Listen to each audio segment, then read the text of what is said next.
Hello mga Lods, welcome back to my channel. So nandito na naman tayo para silipin naman natin ang estimated salary ni Rachel Morales Vlog. So isa siyang Kalingap team member mga Lods. So suportahan natin ang kanyang channel dahil siya ay isang charity vlogger. Pero siyempre huwag niyo kalimutan na isama na sa pag-support ang kanyang langga na si Ruel of Malalag.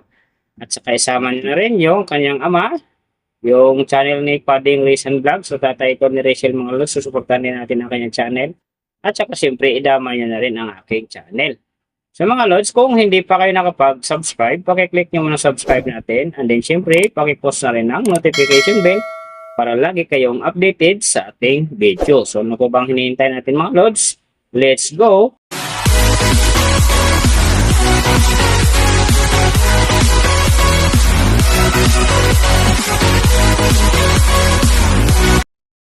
So sa ngayon mga Lods, si Rachel Morales ay mayroon ng upload videos na 291. And then mayroon na rin siyang subscriber na 223,000. So may video views naman siya ngayon na 22,647,851. And then yung kanyang country is PH. So yung channel type naman niya mga Lods naka-blank pa. And then yung account niya ginawa ito noong December 30, 2022. So doon naman sa kanyang total grade, nakakuha siya ng letter B. And then sa kanyang social blade rank naman, nasa 234,005. And then sa kanyang subscriber rank naman, nasa 2,113. So doon naman sa kanyang video views rank, nasa 544,015. And then sa kanyang country rank naman, nasa 810. So doon naman sa kanyang child type rank, same pa rin mga Lods, naka-blank. So nakita na natin yung kanyang ranking. Silipin naman natin yung kanyang last 30 days na subscriber. So nakakuha siya dito ng 4P. Ang hindi maganda dito mga Lods kasi ang kanyang percentage bumaba ng 20%. So doon naman sa kanyang views mga Lods in the last 30 days, nakakuha siya ng 1.737 M views. So, hindi rin maganda ang kinalabasan mga Lods kasi bumaba din ang kanyang percentage dito ng 20%. So, ibig sabihin, bumaba din ang kanyang views kung i-compare natin sa nakaraan niyang buwan. So, alam na this, mga Rochelle fanatic, mga Kalingap fanatic yan. Share na natin sa ating newsfeed and then sa ating mga friends para gumanda uli ang pasok ng kanyang subscriber and then yung kanyang views. So, mga Lods, nakita na natin yung kanyang ranking, last 30 days subscriber. And then yung kanyang views, silipin naman natin yung kanyang daily summary from subscriber, views, and then yung kanyang earning. So sa kanyang subscriber mga Lods, may nakita ako rito 2 araw na umangat ng tig 1K. Simula noong April 21, nakakuha siya ng 1K. And then nasunda naman ito ng April 28, nakakuha ulit siya ng 1K. So doon naman sa kanyang views mga Lods, April 18, nakakuha siya ng 106,000. And then pagdating naman ng April 21, nakakuha siya ng 128,000. So pagdating dito ng April 26, nakakuha siya ng 119,000. And then yung last na medyo maganda sa kanya, yung April 28, nakakuha siya ng 207,000. So mga Lods, yan ang magandang views na nakuha niya, pero sinasabi ko hindi yung ganong kaganda kasi ang kanyang percentage dyan ay bumaba ng 20%.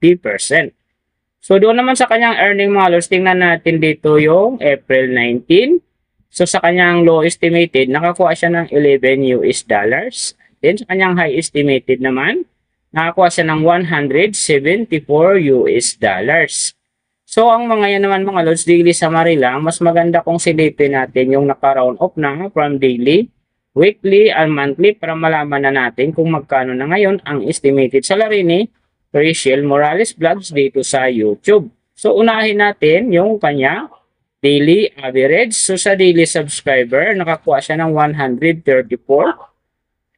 And then sa kanyang views naman, nakakuha siya ng 57,892.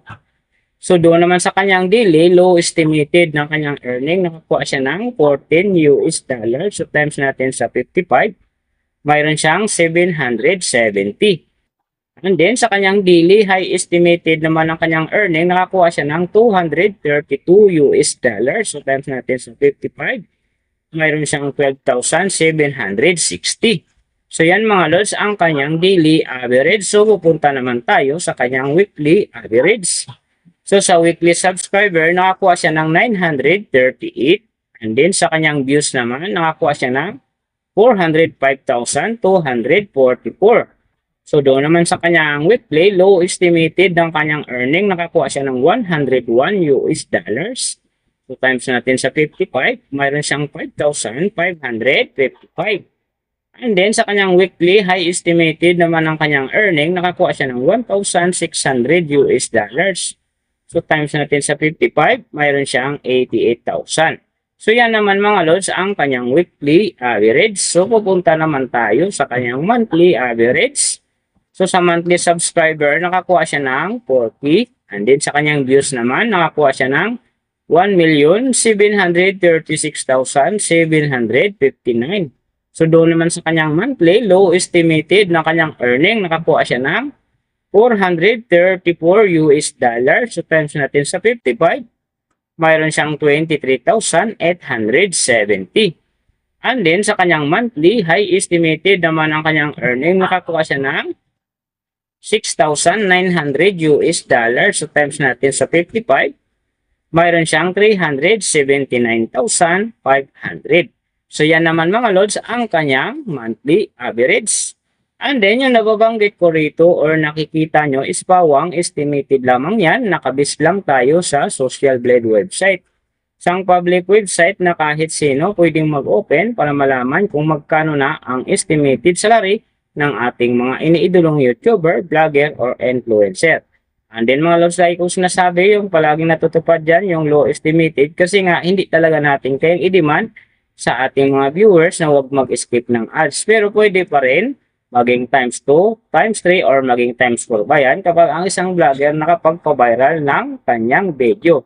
Pero siyempre mga lods, kung supporter ka ni Rachel Morales or ng Rochelle fanatic dyan mga lods, so huwag na kayo mag-skip ng ads dahil big help yan sa kanyang channel.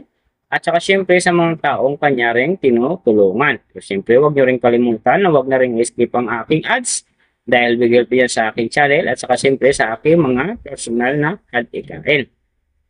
So mga lods, kung hindi pa naman kayo nakapag-subscribe, pakiclick nyo muna subscribe natin. And then syempre, pakipost na rin ang notification bell para lagi kayong updated sa ating video.